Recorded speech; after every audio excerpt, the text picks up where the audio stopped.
ज्ञानवापी से जुड़े मामले पर सुनवाई हुई। अगली सुनवाई 29 मई को होगी। जिला जज की कोर्ट में श्रृंगार गौरी तथा ज्ञानवापी से संबद्ध अन्य मुकदमों की सुनवाई हुई। न्यायालय से दक्षिणी तहखाने में चल रही पूजा वाले तलगृह के जर्जर छत व बीम के मरम्मत की अनुमति पर बहस हुई। उक्त मामले में काशी विश्वनाथ मंदिर न्यास के मुख्य कार्यपालक अधिकारी से न्यायालय के माध्यम से अनुरोध किया गया है ताकि तलगृह तहखाने में किसी प्रकार की भविष्य में दुर्घटना न हो। एएसआई सर्वे पर भी सुनवाई हुई। वहीं अगली सुनवाई 29 मई को होगी। हिंदू पक्ष की वादिनी सीता साहू ने बताया कि क्योंकि जज नए हैं तो सभी फाइलों को खोला गया है, बहुत सी फाइलों को क्लब किया गया है। जितने भी अधिवक्तागण हैं उन्होंने अपनी अपनी बातों को रखा है। देखिए, आज बहुत सी फाइलें हैं जो कि क्लब हुई है और जिला जज भी हम लोग के नए हैं, तो सभी फाइलों को आज खोला गया है और जितने भी अधिवक्तागण हैं उन्होंने अपनी अपनी बातों को रखा है। तो जज साहब ध्यानपूर्वक सबकी बातें सुन रहे थे और अवलोकन भी कर रहे थे। तो आज यही जो है सब हुआ है, अपनी अपनी बातों को रखा गया है और जितना भी फाइल है उसको दोबारा से फिर से अवलोकन करेंगे जिला जज साहब। उसके बाद ही 29 तारीख नया जो है तारीख मिला है। अच्छा, एक याचिका डाली गई थी जिसमें कहा गया था बचे हुए तहखानों को जी, उसका भी अवलोकन ही चल रहा है। देखिए, तहखाने जो है उसकी जो छत है वो बहुत जर्जर है, बहुत ही एक तरह से भयावन है। वहाँ पर कभी भी वो छत गिर सकता है। वहाँ पे नमाजी जाते हैं, नमाज पढ़ते हैं, तो ऐसा हो सकता है। वो इतना जर्जर हो चुका है कि कभी भी गिर सकता है।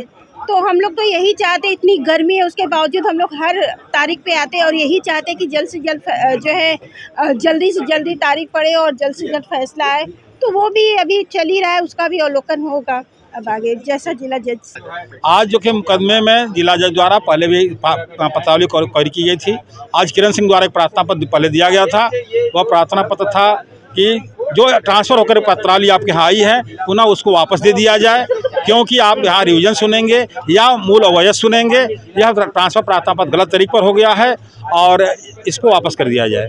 जिला जज ने इस पर क्वेरी किया और हमने भी उस पर बोला कि अगर ट्रांसफ़र प्रार्थना पत्र गलत आदेश हो गया है तो इसके खिलाफ आपको हाई कोर्ट जाना चाहिए था। हाई कोर्ट आपने नहीं गए, पूरी पत्रावली को एक कर दी गई और आप जब मुकदमे की कार्रवाई आगे बढ़ रही है तो आप इसे लेंगड़ कर रहे हैं। एक मुकदमा 34/23 शैलेंद्र पाठक ब्यास बनाम अंजोनी जामिया वगैरह, जिसमें आज 82 का तहखाने पूजा प्रारंभ हो गया उनके आदेश से। वह तहखाना भी डीएम जिलाधिकारी वाराणसी को सुपुर्दगी में दे दी गई है।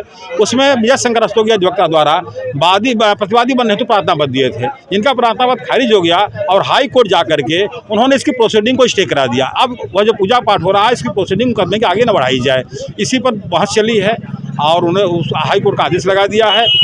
और जिला जज ने 29 मई को सुनने के लिए कहा है। रूलिंग के साथ आपको सुनवाई थी जो कि बचे हुए तहखानों के सर्वे की थी, इसमें किरण सिंह द्वारा प्रार्थना पत्र दिया कि बचे हुए तहखाने का सर्वे होना चाहिए।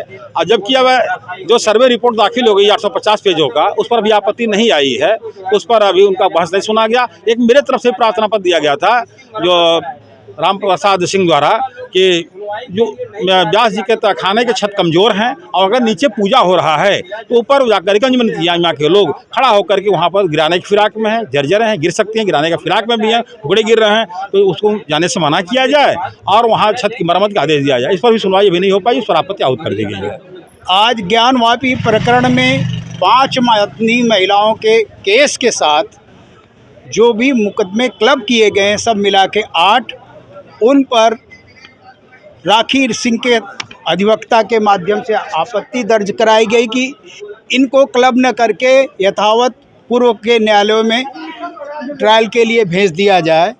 और दूसरा विषय था कि एएसआई का 5 फरवरी को जो प्रार्थना पत्र दिया गया था उसमें एएसआई के द्वारा अभी सर्वे शेष है, उस सर्वे को कराए, तो इस पे जज साहब एग्री हुए। और तीसरा विषय था हमारा आग्रह कि इन सारे मुकदमों को ठीक है कानूनन सारे कोर्ट को पुनः वापस भेज के, परंतु माननीय न्यायाधीश को सीपीसी के सेक्शन 24 के तहत विशेष अधिकार है कि वो सारे मुकदमे क्लब करके स्पेशल कोर्ट गठित करके ये मुकदमे एक साथ चलाएं, क्योंकि एक ही रकबा नंबर 9130 जिसमें ज्ञानवापी कथित मस्जिद अवस्थित है और एक ही नेचर के मुकदमे हैं, एक ही हमारे देवता के मुक्ति का आग्रह है, वो ज्योतिर्लिंग के स्थान को मुक्त हो, इसी संदर्भ में हमारा आग्रह भी है माननीय न्यायालय से। तो अब क्या इस पे अगली तारीख कब पड़ी? अगली 29 मई को अगली सुनवाई की तिथि पड़ी है, तो इस ढंग से माननीय न्यायालय से अपेक्षा है कि वो व्यवस्था देंगे जिससे कि ये सारे मुकदमे के साथ न्याय हो और सारे जो उसमें इशू उठाए गए हैं उन मुद्दों पर समेकित और युक्त ट्रायल हो सके।